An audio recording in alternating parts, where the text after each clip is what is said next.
Hello అండి, అందరికీ నమస్తే. అందరూ బాగున్నారా? ఈరోజు మనము కందిపప్పు చారు చేసుకుంటాము. దానికి కావలసిన పదార్థాలండి ఇవి. ముందు ఒక గిన్నె పెట్టుకొని దానిలో కొంచెం ఆయిల్ వేసుకోవాలి. ఈ ఆయిల్లో మునగకాయలు వేసి ఉల్లిపాయలు వేసుకొని దూరగా వేయించుకోవాలి.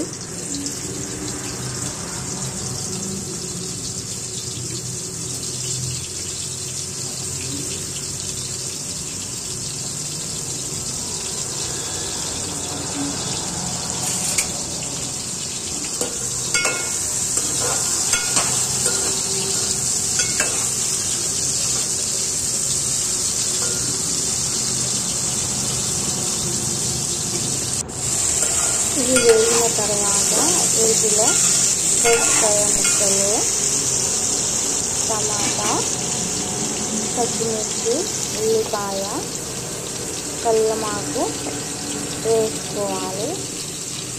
వేసి కలుపుకోవాలి.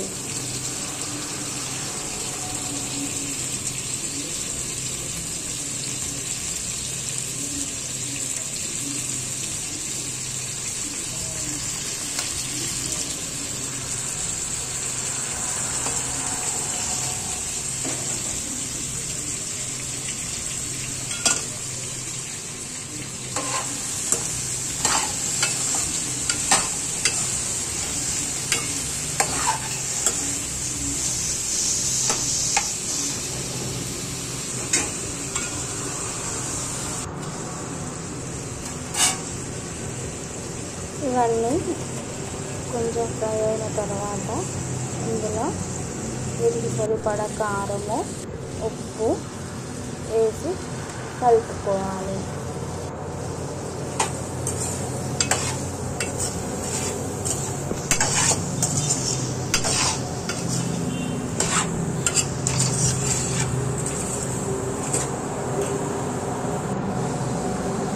ఇందులో చింతపండు రసం వేసుకోవాలి.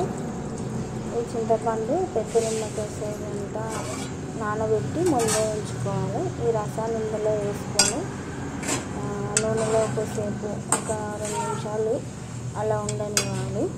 తర్వాత ఒక గ్లాస్ వాటర్ యాడ్ చేసుకోవాలి. దీంట్లో జీలకర్ర, ఎల్లిపాయలు దంచింది ఒక టీ స్పూన్ వేసాను. కల్లుమాకు వేసి కొత్తిమీర వేస్తున్నానండి. ఇవంతా ఒకసారి కలుపుకోవాలి. ఈలోపు మనము కుక్కర్లో పప్పు ఉడికించుకోవాలి. కుక్కర్లో కందిపప్పు వేసుకొని దాంట్లో పసుపు, కొంచెం నూనె వేసుకొని 4 విజిల్స్ వచ్చే వరకు పప్పును ఉడికించుకోవాలి.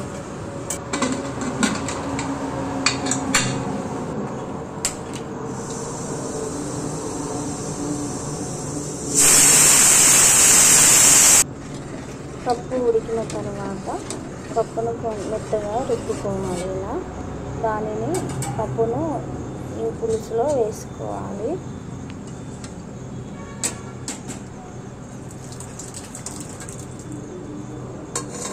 వేసి బాగా కలుపుకోవాలి. కొంచెం వాటర్ కలుపుకోవాలి. ఈ పులుసును కొద్దిగా మసలనివ్వాలి. మసిలేటప్పుడు ఇందులో జీలకర్ర, మెంతుల పొడి 2 మిక్స్ ఉన్న పొడి, జీలకర్ర మెంతుల పొడి వేసి కలుపుకోవాలి. ఇది వేయడం వలన పప్పుచారు చాలా టేస్టీగా వస్తుంది. పప్పు కోసము నూనె వేసుకోవాలి. దాంట్లో ఆవాలు, జీలకర్ర, దంచిన ఎల్లిపాయలు, ఎండుమిర్చి, కల్లుమాకు వేసి వేగేదాకా వేయించుకోవాలి. వేగిన తర్వాత ఇందులో కొంచెం పసుపు వేసుకోవాలి. ఇది ఒకసారి కలుపుకోవాలి.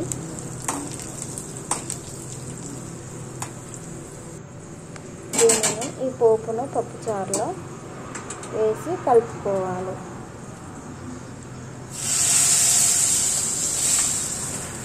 అంతే అండి, మనకు ఎంతో ఇష్టమైన పప్పుచారు రెడీ. గుమ్మగుమ్మలాడుతుంది. బాయ్ అండి.